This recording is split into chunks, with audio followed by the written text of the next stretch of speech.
All right, YouTube, how you doing? Welcome back to the channel. It is Monday, January 20th. We got a couple NBA plays coming your way in today's video. It is my last day of vacation, so right after recording this, packing up, heading to the airport, where we will return home for the normal videos in which we go through each and every game. I give you my lean on the side, the total, and talk about any other player props, right? So this is the last hybrid version of our videos for a little while, which you're probably thinking, wow, that is some damn good news, because this vacation started off good, right? Positive night, man night, and then last night, yeah, we opened our mouth. We were the reverse sweep dustpan there. We said, give us all the losses. It was pretty ugly too, right? When you think about it, we had the Spurs plus the points as well as the money line. They lost by, 636, I think was the exact number. Then we had Damian Lillard over 6.5 assists. He had 4 assists. And then we had Jordan Poole, over 20 points and then 22.5, and he had, 11 points. So we definitely deserve that dustpan logo for our plays yesterday. Wouldn't be surprised if people are just blind fading at this point, but you know what? We are returning home. Hopefully that'll be some good luck. Usually we have, but I saw some comments yesterday being like, your picks on the road are just fadeable. This, I would say, you can't argue that right now, right? Even though we did go 2-2 in terms of 2 positive days, 2 bad days, this day kind of wipes out some of the positive.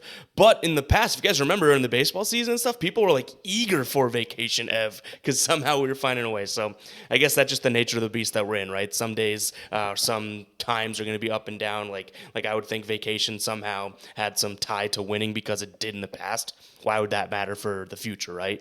Anyways, let's go ahead and dive into these plays. Like I said, feel absolutely free if you look at both these plays and you say, well, I'll just do the exact opposite. But at the same time, can it get much worse than yesterday? Not exactly sure. Hit that like button, hit that subscribe button. Let's go ahead and jump into play number 1 here. We're looking at a guy that we've had a decent pulse on so far this season. We've taken his under before. We've taken his over multiple times. Looking at Alpi Sengun here, under 21.5 points. He's taking on the Pistons today, which I believe should be a good matchup. And I say I believe because there are some issues here. If you look at the last few times he's played them, he's had over, 22 points in the last 3, right? But he's shooting, and that's dating back, past this season. He's shooting over 66% against this Pistons team. This year, he's only averaging just under 50% from the field, right? And if we want to look at a spot in which his field goal percentage of this season, right, or I should say the last 30 games, maybe we can bump it out even more. But if we want to look at, say, the last 40 games, right, if we take him and say, okay, well, anything where he shoots under 50%, he's only gone over 4 times out of 42 games. 4 of those 24 games that in which he shot less than 50%. So if Detroit can make it difficult for him somehow, some way to score, I don't really see him easily getting to 22. Now, there's a couple things to note here.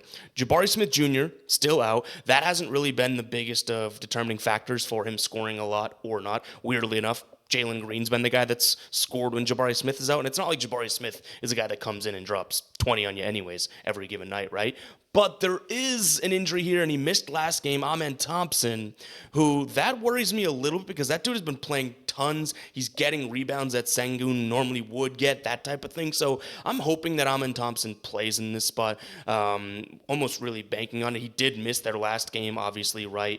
But that was because of calf tightness, right? And he has props available. He's in the lineup. I just hope that this is a spot in which he's good to go because I think that'll take away some cleanup points for Sengun. And honestly, if Thompson continues to play well, hopefully it takes away some shot attempts or buckets that Sengun would be getting. So I'm really hoping that, and by the way, I'm aware that his name is Sengun. I just can't seem to say that consistently. So Sengun under 21.5 points. But I do really hope that we see Jalen Duren, stay out of foul trouble, kind of play some good defense down low. He's been playing fairly well as of late. I don't like his spot offensively today because this is a Rockets team that's pretty damn good when it comes to playing down low. But yeah, I'm hoping that the Pistons continue to kind of play well down low. If we want to look at some of the recent center play against them, we do have some ups and downs, I would say. Miles Turner doubles his line. He had 28 points a few nights back on a 14.5 line, but Miles Turner shoots a lot more from the outside, right? Then you had Karl Anthony Towns. He went over his line, I think, by like 1.5 points. but he shoots a lot more from the outside and he's a little bit more dynamic. Then you have Jakob Poeltl, 12.5 line. Is he comparable to Sengun? Not necessarily. They're both going to shoot in the restricted area, right? He only had 8 points. Then you have TJD. It's like, yeah, that's not really like Sengun's way better than these guys, but still not exactly all that different in terms of where they like to shoot from. Sengun's going to take 54% of his points come from that restricted area. Detroit is the second best defense at stopping that. So yeah, I could see him having some trouble today. I will say he's crafty. He can mix it up, those fadeaways, those fallaways. He doesn't need to finish at the rim. I'm just hoping this is somewhat of a low-scoring in the paint defensive affair. But you know what? I wouldn't be surprised based on yesterday's picks if you guys see that graphic and you race to the window to take him for over 21.5 points. That makes sense, and I really have nothing to say against that based on the reverse dustpan yesterday. So first play is Alpi Sengun here, under 21.5 points. Again, really hoping that he doesn't keep up this 66% from the field stat line that he's been having against the Pistons as of late. The next play, we only do have 2 plays, I guess 3 technically, because this is a same game parlay that involves 2 guys. But we're looking at the Dallas and the Charlotte game. Mark Williams and Miles Bridges. Both of them to go out there and get 15. We're getting plus money over on ESPN. Both these guys are going to be the players that like to score in the paint for Charlotte, right? When they play a team that's weak on the perimeter, you look at Brandon Miller, you look at LaMelo Ball. When they play a team that's weak on the inside, it was Miles Bridges, but now Mark Williams, ever since he's been getting more minutes, go in terms of, not having Richards there and whatnot too.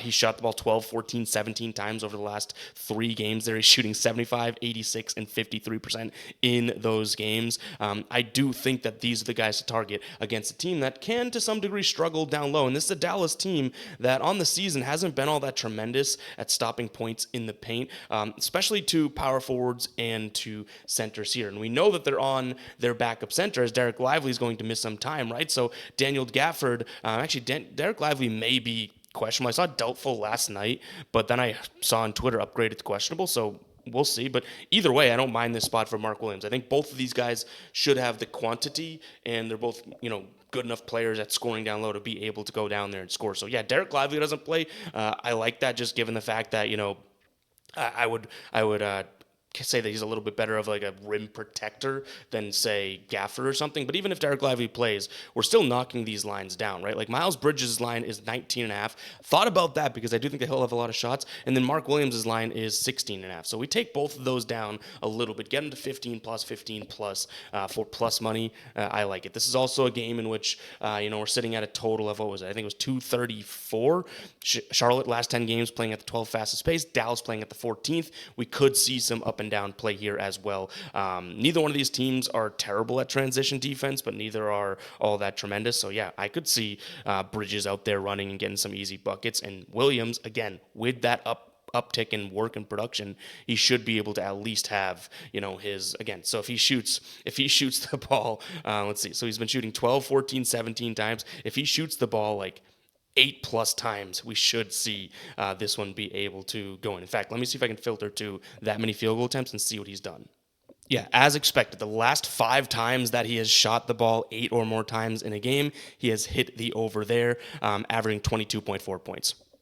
This should be a spot in which he's able to go out there and shoot the ball a decent amount of times because he has that uptick in workload, and this is a Dallas team where you get them is down low. So yeah, I like that play as well. Again, to recap, short video today. Again, we're about to fly or drive to the airport to fly, but I do like Schenge's under 21.5 points, and then the 15 plus are both of these guys, alternate lines for them, but at least we're getting some plus money. So guys, that's going to wrap it up for today's show. Hope you guys did enjoy. If you did, go ahead, hit that like button, hit that subscribe button. Let me know if you're riding or if you're fading, respectfully, of course, because yeah, I feel like it's like people will focus on yesterday and even the day before because those are 2 negative days, but even yesterday we had a good NFL day, slightly profit, so I guess I could take that to the bank, no pun intended. But then even, what was it? It would have been Thursday, Friday, Saturday? No, Thursday, Friday in the green in the NBA. So it's a long, long fight here with the books. But you know what? We're hanging in there. Are we off to start like we were last season?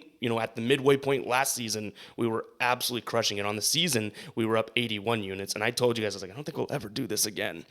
I guess I'm a man of my word because I think that is like a peak for us. I've never claimed to be good enough to be able to do that every year, right? But hopefully we can at least turn this ship around. We're still in the green, but like, you know what I mean? So hopefully we can turn it around. But hey, as long as we're having a good time and putting in the work, I trust what we're throwing out there. So yeah, we'll catch you guys in the next one, all right? Peace out.